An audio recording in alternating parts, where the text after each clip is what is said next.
Cavian. J'entends le bruit de mon cœur. En regardant les taches brunâtres sur le canapé rouge et le sang séché sur mes vêtements, je me dis que je ne suis sans doute pas faite pour le babysitting. En repensant à cette soirée, je me dis que je n'aurais pas dû leur mentir. Je voudrais qu'ils rentrent, que je puisse enfin aller dormir, mais à la fois, j'ai peur de leur retour. Peur de les entendre hurler que ce n'est pas comme cela qu'on veille sur de jeunes enfants. Que plus jamais ils ne me confieront les leurs et qu'ils feront passer le mot dans tout le village. Une irresponsable, un danger public, pas une once d'expérience, d'intelligence et de sens des responsabilités. Quand j'ai trouvé l'annonce à la boulangerie, je n'ai pourtant pas hésité. Denis, Laura et Odile cherchent une nouvelle babysitter. 14 ans minimum, pas allergique aux animaux, caractère dynamique. En réalité, j'ai 13 ans et 10 mois, mais j'ai pensé qu'on n'était pas à 2 mois près. Premier mensonge. Quand je suis arrivée, ils m'ont demandé si j'avais vraiment 14 ans. J'ai dit oui. Deuxième mensonge. Mais il compte pour un. C'est le même mensonge, si on y réfléchit bien. Je ne suis pas allergique aux animaux, mais je n'aurais tout de même jamais imaginé tomber dans une telle ménagerie.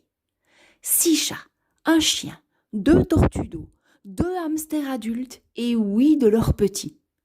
Des chats en avaient mangé 2 pas plus tard que cet après-midi.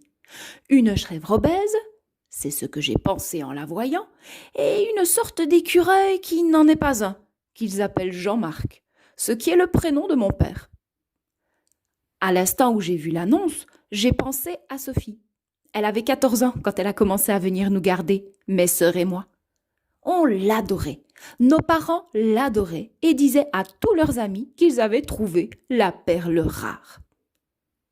Il me suffisait de faire comme Sophie.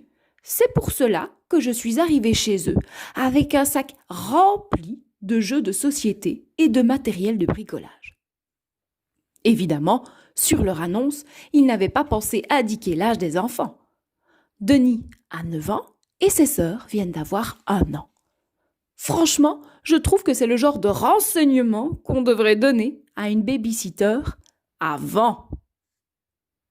Ils avaient demandé mon âge, pas ma taille. Maman me dit depuis assez longtemps qu'on voit que j'ai mon âge malgré ma taille. Je n'ai pas cru bon, au téléphone, de préciser que j'étais petite. Très petite. À l'école, on m'appelle Smart. En réalité, j'ai la même taille qu'un garçon immense qui prétend avoir 9 ans. C'est dire la tête des parents quand ils m'ont vu arriver, celle de Denis qui est venu m'ouvrir la porte et la mienne quand j'ai croisé son regard à la hauteur de mes yeux. De loin, j'ai vu les jumelles filer à 4 pattes, entourées d'une tribu de chats, comme dans un remake de Mowgli. Je pensais qu'à 1 an, l'être humain marchait, mais non, pas tout le monde. À cet instant, j'ai eu un éclair de lucidité. Cette soirée allait être un véritable enfer. Mais j'ai pensé à Sophie qui n'était jamais débordée, toujours de bonne humeur. J'ai regardé tout le monde d'un air rassuré et j'ai dit « Je suis Lucie, la nouvelle babysitter. » Le premier drame de la soirée est arrivé à ce moment-là. Le chat qui avait mangé les bébés hamsters avait été puni dehors et il venait de tenter une entrée par l'osio battant de la salle de bain. Mais sa tête est restée coincée. Quand le papa des enfants a réussi à le sortir, le chat respirait à peine et avait l'air complètement sonné. Et comme son sauvetage avait mis les parents en retard, ils ont confié à Denis le soin de m'expliquer tout. Quand on cherche les problèmes, on ne fait pas autrement, me suis-je dit. Mais j'ai chassé cette pensée. Ma mère dit toujours que si on pense positif, il ne nous arrive que de bonnes choses. Quand les parents sont partis, je me suis sentie mal. Que devais-je faire? Par quoi commencer? À quelle heure vont dormir des enfants de 1 et 9 ans? Avait-il mangé? Qu'aurait fait Sophie? Vous avez déjà mangé? Moi oui, mais pas mes sœurs. Elles mangent quoi? tu m'expliques leur programme? Il fallait que je le valorise, que je m'en fasse un allié. Impossible de le traiter comme un petit gamin de 9 ans alors qu'il a la même taille que moi. T'es naine? Et toi, tu t'es fait injecter trop d'hormones de croissance? Hein? Non, je ne suis pas naine. Je vais bientôt grandir, c'est une question de semaines. Bon, tu me montres comment on fait le biberon de tes sœurs? À propos, elles sont où? Il faut le voir pour y croire. Odile et Laura étaient assises dans le panier des chats. Elles jouaient avec leur queue en riant. J'ai fait ce que faisait Sophie.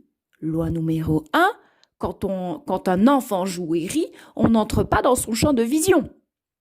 Denis était dans la cuisine, il préparait les biberons. Tu as l'air habitué, tu fais cela souvent? Ouais, chaque fois que c'est le tour de papa. Quand elles ont trop crié pendant la journée, je crache. Un coup de dent en plus, je secoue et elles boivent mon ras-le-bol. Chacun son truc.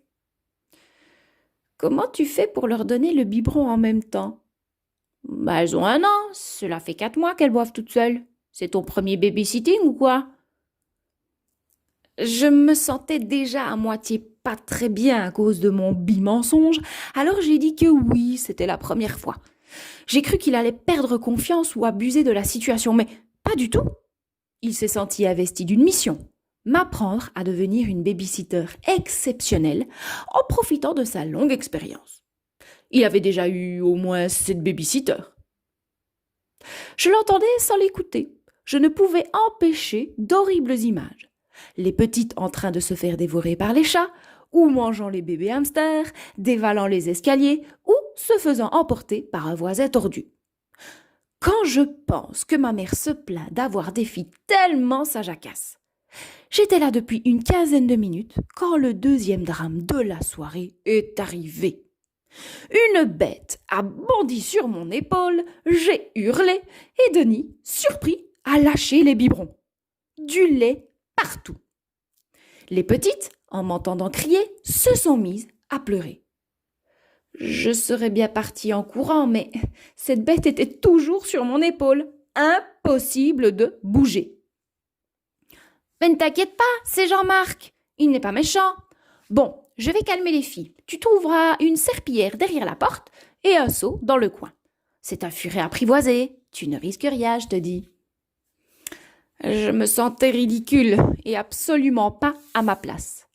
Ce gamin faisait tout comme un adulte, sans crier, sans s'énerver. Un extraterrestre. Comme c'est la première fois que je tenais une serpillière en main, Denis a eu le temps de préparer deux nouveaux biberons avant que j'aie terminé le nettoyage. Je les ai rejoints dans le salon. Les petites buvaient tranquillement sur le canapé. Denis rangeait leurs jouets en continuant son cours de babysitting. Nous en étions à Clara, celle qui sentait mauvais mais faisait toujours la vaisselle. Tes sœurs vont dormir à quelle heure? Juste après le biberon. On attend 5 minutes pour vérifier les commissions et on les monte. Les commissions? Si tu ne vois pas ce que je veux dire, tu vas bientôt le sentir. Oh, c'est peu de le dire. Nous avons eu le son et l'odeur avant la fin des biberons. Tu trouveras les courges dans le tiroir. Je vais voir la chèvre. L'odeur me retournait l'estomac. Mais je me suis dit que c'était une belle occasion d'assurer. Vu ma taille, j'aurais eu du mal avec la table à langer. J'ai fait cela sur le canapé. D'où les taches brunes. 3e catastrophe de la soirée. Autant faire comme si de rien n'était. J'ai pris les petites. Denis ne revenait toujours pas. Je les ai mises dans le parc pour limiter le danger et j'ai été voir ce qu'il fabriquait. Elle a mal. Son petit va arriver. Hein? Personnellement, je trouve que des parents qui confient leurs enfants à une nouvelle babysitter sans rien lui expliquer et sans la prévenir que la chèvre va accoucher sont irresponsables. Je ne leur confierai même pas une famille de limaces, alors que je déteste ces animaux par-dessus tout. On a vu Jean-Marc filer dans le jardin, mais Denis a dit qu'il n'était pas question de lui courir après, avec ses sœurs à surveiller et Valentine la chèvre, qui bêlait comme si elle vivait ses derniers moments. Nous n'avions pas le choix. Je devais veiller sur les petites et sur Denis. Lui, sur sa chèvre. Je lui ai dit qu'on rentrait tous. Avec la chèvre, oui. Des chefs qui meurent parce que leur petit se présente en siège, ça, c'est déjà vu. On avait déjà un furet dans la nature et un chat agonisant, je préférais limiter les dégâts. Nous avons porté la chèvre, elle refusait d'avancer. Nous l'avons installée dans le panier des chats et 2 secondes après, 2 pattes et la tête du petit étaient sorties. Mais pas le reste. Le pire était à venir. Elle et son petit allaient mourir sous les yeux de 3 jeunes enfants et d'une imbécile de babysitter menteuse et immature. Caresse la mère, Denis, et parle-lui doucement. Je vais chercher le petit. Elle va mourir, c'est ça? On va l'aider ensemble. Je ne sais pas ce qui m'a pris. D'un coup, je savais ce qu'il fallait faire. Je me sentais grande, quasi adulte. Je ne pensais plus aux traces sur le canapé rouge, au sol collant de la cuisine ou à la mise au lit des petites. Je savais, au fond de moi, que si je n'aidais pas cette chèvre, le petit allait mourir et que cela se jouerait sur quelques minutes. J'ai glissé ma main le long du cou du chevreau.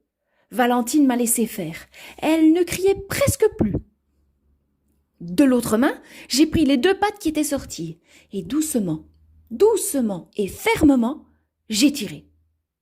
Le chevreau est sorti, complètement sonné. Je l'ai posé près de sa mère. Denis pleurait. Ça va aller, Denis. Laisse-leur le temps de récupérer. Allez, viens près de moi. On va les regarder de loin. Il faut les laisser se sentir, s'apprivoiser. Je n'allais pas le prendre dans mes bras, vu nos tailles respectives. On aurait eu l'air de quoi? À ce moment-là, j'ai regretté mon mensonge. C'était un petit garçon qui avait besoin d'être rassuré, réconforté. Que pouvais-je lui apporter, moi? J'avais envie de pleurer, malgré mes 13 ans et 10 mois. L'émotion de l'accouchement, sans doute. Je lui ai mis une couverture à même le sol, 2 mètres devant la chèvre. Elle léchait son petit. Ils vont bientôt rentrer. Les petites dorment dans le parc, son pyjama, à côté de leur biberon sale. Denis s'est finalement endormi, lui aussi, sans bain ni brossage de dents. Sophie n'aurait pas laissé des enfants et une maison dans un état aussi désastreux. Je n'ai jamais été si fatiguée de ma vie. Dans quelques minutes, ce sera la fin de ma carrière de babysitter. À moins que je ne prenne un pseudonyme quand j'aurai quelques centimètres de plus. Je n'ai jamais rien vu de si beau. Ce sont les premiers mots que j'ai entendus dans mon demi-sommeil. Les parents étaient debout, à nous regarder, moi, les enfants, les chats, la chèvre allaitant son petit. Jean-Marc, perché sur l'épaule du papa, me regardait comme si j'étais un monstre. J'apprécie les babysitters qui s'occupent des enfants avant de plonger dans le programme télé. Denis s'est à moitié réveillé. On voyait encore des traces de larmes sur ses joues. « Lucie, tu restes dormir ?»« Non, je rentre chez moi. Tes parents sont revenus. »« Et ton sac à dos ?»« Il est rempli de jeux. Tu le prendras avec toi la prochaine fois ?»